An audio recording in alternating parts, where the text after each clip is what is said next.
Fala aí, galera do Sétimo Ano, beleza? Tudo bem com vocês? Vamos lá para mais uma aula de história, pessoal. Falta pouco para a gente encerrar a apostila aqui, mas nós paramos na página 468. Nós falamos das vilas e cidades, né? Falamos Salvador, Olinda, Recife, né? Vamos falar um pouquinho agora de São Paulo, isso mesmo, pessoal, São Paulo capital, né?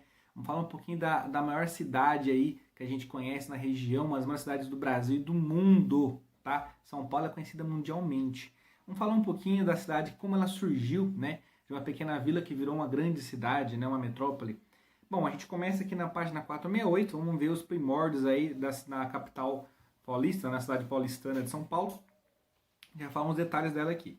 São Paulo é a maior cidade do Brasil nos dias atuais. Ela nasceu com a instalação de um pequeno colégio construído pelos padres jesuítas em 1554. Daí o motivo do centro de São Paulo é ter o famoso Pátio do Colégio, né? A gente conhece lá, fundado na época do Padre Anchieta, com a intenção de catequizar os indígenas, ou seja, aquele colégio era um colégio para catequizar indígenas, né? O prédio do colégio era, na verdade, uma cabana coberta de palha que, com o passar do tempo, foi sofrendo transformações e melhorias. O colégio ficava em uma colina entre vários rios, como o Tietê, o Tamandatei e o Pinheiros, né? A região era de difícil acesso e, além disso, bastante pantanosa, pois aconteciam cheias frequentes dos rios, né? Ou seja, uma área de difícil acesso. Hoje ali está tudo urbanizado, é o centrão de São Paulo, né? Bom, aqui tem uma imagem que remete onde é a região que foi fundada aí, né, a capital São Paulo. O colégio foi nomeado de São Paulo e em seu entorno foram surgindo as primeiras casas, um povoado que recebeu o mesmo nome do colégio, né? Ou seja, o povoado de São Paulo ali. Em 1577, o povoado foi elevado à categoria de vila, né? Aí a vila de São Paulo ficava no caminho das pessoas que vinham do litoral, principalmente vinda da Vila de São Vicente. As pessoas que vinham do litoral, que estavam subindo a serra, obrigatoriamente passavam por ali, nesse pátio do colégio, para ir para o interior do estado. Dispostos a desbravar os sertões em busca de metais preciosos, enquanto tais metais não eram encontrados, a Vila de São Paulo permanecia no local como local de passagem, né? E durante o século XVII e XVIII, era uma vila bastante simples. Ou seja, até o século XVIII era uma vila simples, não era uma cidade grande ainda. A maioria dos homens que moravam lá saíam em expedições pelos sertões, buscando ouro ou aprisionando indígenas para serem escravizados, a época dos bandeirantes. Por isso que o nome das rodovias também, Rodovia dos Bandeirantes, Rodovia Anhanguera, remete a essa época, tá? O nome, a origem do nome, né? O que mais? Acho que a maioria dos homens moravam lá, tem aqui um ponto importante, ó. Esses escravos aí que eles pegavam, os indígenas, eram capturados para trabalhar nas lavouras aí de cana-de-açúcar, tá? Né, no litoral da colônia. Na vila, as mulheres passavam boa parte do tempo sozinhas, né? Ou seja, os homens saíam em caça aí dos indígenas, a trabalho, procurando riquezas, ouro, principalmente a questão da mineração era muito forte também. No ano de 1711, pessoal, a vila foi elevada à categoria de cidade, mas ainda no início do século XIX era apresentada como um lugar simples, sem grandes atrativos urbanos, como a seguir aí uma tela pintada por Jean-Baptiste Debré de 1827. Ou seja, a cidade de São Paulo, até o século XIX, até o começo do século XIX, não era uma cidade tão grande ainda. Era uma vila, uma cidade pacata ainda, né? Com movimentação de pessoas como passagem mesmo. Ela começa a crescer mesmo no final do século XIX para o século XX. Aí bomba mesmo, né? São Paulo vira uma grande área urbanizada, né? Aqui não fala um pouquinho, mas considerado o fundador de São Paulo é o Padre Anchieta. Tanto que o nome da rodovia que liga a capital São Paulo ao litoral paulista é chamada de Rodovia Anchieta também. Né? Então é um ponto principal para a gente destacar aqui. Pessoal, já na página 469 vocês têm aí o jogo rápido para responder.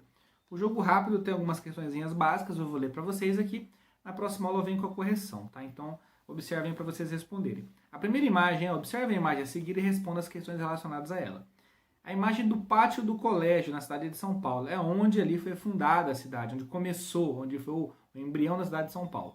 A pergunta é: qual a relação entre esse local e a fundação da cidade de São Paulo? Ou seja, o que tem a ver esse local com a fundação da cidade? Né? Explicar um pouquinho sobre isso. Questão B. Como era a região onde o colégio foi instalado em 1554? Como era naquela época, em 1554? O que tinha em volta, a questão da geografia, física em volta ali. Questão 2 aí.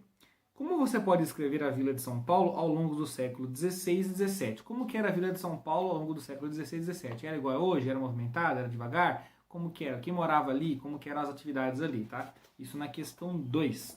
E aí a gente começa a falar agora um pouquinho, né, muitas pessoas passavam por São Paulo, mas iam em direção aí, né, subindo ao norte do país ou adentrando na região centro-oeste do país, em busca de metais preciosos. E uma área que a gente encontrava muitos metais preciosos era a de Minas Gerais, né? Vamos falar um pouquinho das regiões ali acima de São Paulo, que era de Minas Gerais, os arraiais e vilas na região das minas. Dessas minas aqui é partindo de São Paulo para o interior, tá bom? E indo até subindo ali a região de Minas Gerais. A região das minas, pessoal, com a descoberta dos metais preciosos dos sertões da colônia, o processo de criação das vilas foi um pouco diferente. Foram surgindo os arraiais, né? O que é os arraiais, né, pessoal? Ó, tem um trechinho aqui de um livro famoso aqui de Gunther Weimer, né, que explica um pouquinho disso, ó. No final do século XVII, na América Lusa, a palavra América Lusa quer dizer América Portuguesa, tá? Onde você vê a palavra lusa ou luso, remete aos portugueses. A palavra arraial referia-se ao poço das roças, feitas pelos bandeirantes, aos longos de suas trilhas. Com a descoberta das minas, as trilhas viraram caminhos e alguns dos poucos existentes transformaram-se em pontos de encontro dos agricultores e comerciantes. Rodeando esses locais surgiram povoados, que eram chamados de arraiais, ou seja, os arraiais eram como se fossem paradas dos bandeirantes. Os bandeirantes eles iam andando, chegavam ao ponto eles paravam para descansar, para comer, né, para trocar mercadoria com os agricultores da região em volta, e dessa maneira ali surgiram o nome dos arraiais, os arraiais. Já no século XVIII, esse termo foi associado cada vez mais aos povoados e às zonas mineradoras da colônia, podendo ser usado tanto na designação dos acampamentos precários, né, da parada, quanto nos lucros de mineradoras, onde procuravam ouro, outras riquezas aí, já consolidados, né, já encontrados. Bom, continuando. Os primeiros arraiais da região de Minas foram criados em pouco espaço, né, de tempo, geralmente próximo aos rios, porque tinha que ter água para os caras poderem, né, abastecer ali, beber uma água, fazer uma comida e conseguir dar sequência na viagem. Ou nas encostas de morros, onde o ouro era encontrado. As ruas desses arraiais eram tortuosas. O que é tortuosa, pessoal? Cheio de curva, cheio de ladeira, né? Estreitas e terminavam muitas vezes em becos. As casas desses lugares eram erguidas de maneira simples e rápida, usando materiais como barro, folhas de palmeira, pois serviam apenas como local de moradia transitória. Então faziam casas bem simples, apenas para ficar de passagem, né? E curioso que várias cidades mineiras, as ruas até hoje tem ruas bem tortuosas, né? Cidade de Ouro Preto, por exemplo, Mariana, vocês vêem as ruas cheias de curva para todo lado, né? Bem no morro. Bom, tem uma imagem aí, pessoal, a gravura, né? A gravura do lado, intitula-se Lavagem de Diamantes de Encurralinho. Ela foi produzida por Van Martius, né, em 1818. Ela remete à época aí da mineração. Curralinho fica perto de Diamantina, em Minas Gerais, cidade mineira.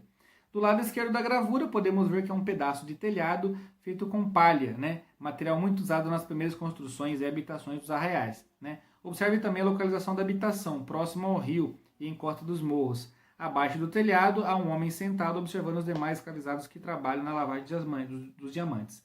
Esse homem sentado está meio fiscalizando ali, é um homem da coroa portuguesa, obviamente, né? Ou alguém aqui que está fazendo a fiscalização para os escravos extraírem um diamante ali ou procurando ouro no rio, tá? Após alguns anos aí, ao longo do século XVIII, à medida que os metais preciosos eram explorados, os arraiais foram se transformando em vilas, né? Essas vilas depois vão virar cidades, com ruas pavimentadas, né? Naquela época não tinha asfalto ainda, as ruas eram feitas de pedra, né? É uma pedra quadradinha, aquelas ruas de paralelepípedo, na época chamavam de estrada macadamizada, ou estrada de macadame, né? Aquelas pedras grandes. Residências maiores e mais sofisticadas foram sendo erguidas ao longo do tempo. O comércio e a vida cultural na região começaram a crescer. Aí, pessoal, lá a imagem da página 471, você tem aí justamente uma cidade que foi criada a partir desse processo, né? A cidade de Ouro Preto, a antiga Vila Rica. A Vila Rica foi capital de Minas Gerais por muitos anos, depois acabou virando Ouro Preto, tá? Mostrando a arquitetura colonial que representava a cidade. Olha que legal, pessoal. Várias casas em volta, as ruas todas tortinhas, ali não dá pra ver muito, mas dá pra ver bastante casa subindo uma igreja no alto. Tem uma igreja no alto e uma igreja na parte baixa. Ouro Preto é cheio de igreja, pessoal. Quem visitar Ouro Preto vai ver que tem igreja para todo lado. A direção que você olha, você vê uma igreja, né? Porque na época o catolicismo era muito forte no Brasil e também devido à questão portuguesa, né? Toda a questão de colonização. Existem várias peças de arte sacra, como esculturas e altares em diversas cidades históricas do estado de Minas Gerais, que remete a esse período. Pesquisadores acreditam que essas peças foram feitas pelo artista Antônio Francisco Lisboa.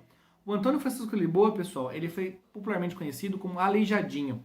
Na verdade, né, eu pesquisei bastante, eu fui lá em Minas Gerais, eu conheci um pouco dessa história. Não é que as peças foram todas feitas pelo Aleijadinho. Não é impossível o cara fazer aquele número enorme de peças, porque, né, ele tinha vários problemas ali, mas a questão que ele que era o, digamos que o idealizador, ou ele que coordenava a construção dessas peças, né. Ele tinha uma doença, pessoal, que deformou partes do corpo dele, daí o apelido Aleijadinho, né, esse Antônio Francisco Lisboa. Não existem muitas certezas sobre a vida e obra desse artista, mas as pesquisas indicam que ele nasceu em Vila Rica, onde é atual Ouro Preto, no ano de 1738, e deve ter aprendido princípios de arquitetura, desenho e escultura com o pai dele, né? Obras produzidas a partir de 1752 são atribuídas a ele, né? Então, várias obras que tem lá na cidade de Minas Gerais e Ouro Preto, né, antiga Vila Rica, são assinadas, digamos assim, são atribuídas como obras de Aleijadinho, né? Mesmo que algumas ele possa ter apenas, né, ajudado a fazer, ou dando pelo menos a ideia, coordenando. Como, tem algumas bem famosas, como o chafariz do Palácio dos Governadores, em Ouro Preto, e as 12 esculturas dos profetas, localizadas no Santuário do Bom Jesus de Matozinhos, né, no município de Congonhas do Campo. Esse é muito famoso, pessoal. Esse de Congonhas aqui, né, dos profetas, é famosíssima essas esculturas aqui na igreja. Quem um dia visitar a cidade pode conhecer lá pessoalmente, tá? Lá na página seguinte, pessoal, na 472, vocês têm, ó, à medida que aflorava a exploração do ouro e de diamantes, as cidades desenvolviam e sofisticavam, aliás, a questão do trabalho ali, né? E cada vez isso aumentando o desenvolvimento da cidade, ficando cada vez mais famosa, né, em torno ali. A população dos escravos crescia também, juntamente com os senhores aí, né, dividiam espaço com os artistas, intelectuais, comerciantes, influências de outros países também iam chegando, porque a área era muito movimentada devido à exploração do ouro, do dinheiro que eles encontravam ali com o ouro, né? Foram formando cidades em torno, né, aumentando as áreas urbanas ali, né? As igrejas se multiplicavam, exibindo ostentação de beleza ou muito ouro. As igrejas até hoje em Ouro Preto, se você visitar, tem várias obras aí banhadas a ouro, tá? É interessante, portanto, pensar na formação das cidades nesse período como um espaço que simbolicamente foi ocupado com base nas relações do poder, né, do poder da coroa portuguesa, juntamente com, né, a questão da mineração no Brasil. Bom, pessoal, aí a gente acaba falando de Minas Gerais, na mesma página 472, vocês têm o jogo rápido para fazer. O jogo rápido são duas questõezinhas básicas também, vocês vão responder igual a gente fez a de São Paulo, também responder a de Minas Gerais aqui, ó. O processo de criação das vilas nas regiões das Minas foi diferente daquele existente no restante da colônia. Como ocorreu o processo na região das Minas? Ou seja, as cidades de Minas Gerais, as cidades mineiras, os arraiais, surgiram diferentemente das outras áreas do Brasil. Por quê? Qual que é a diferença aí na economia? Pensem um pouquinho. E na questão B, né, 2, aliás, questão 2, como eram as ruas e as casas nos primeiros arraiais? Como que eram as casas, as ruas, como que eram feitas aí nos primeiros arraiais, tá, pessoal? Aí a gente acaba aqui a página 472, tá? Deixa eu ver qual que é a próxima página que vai seguir aqui. A gente vai falar aqui ainda do Rio de Janeiro, tá? Na próxima aula eu vou explicar um pouquinho para vocês do Rio de Janeiro, como surgiu a vila do Rio de Janeiro, a cidade, tá? A gente vai até a página 475, 76, 77. Aí depois a gente começa os exercícios, tá? Então, pessoal, anotem aí, nós paramos na página 472. A próxima aula eu explico para vocês o Rio de Janeiro. Então, hoje ficou São Paulo e Minas. A próxima aula, Rio de Janeiro aí, tá bom? Obrigado pela atenção, até a nossa próxima aula aí de História.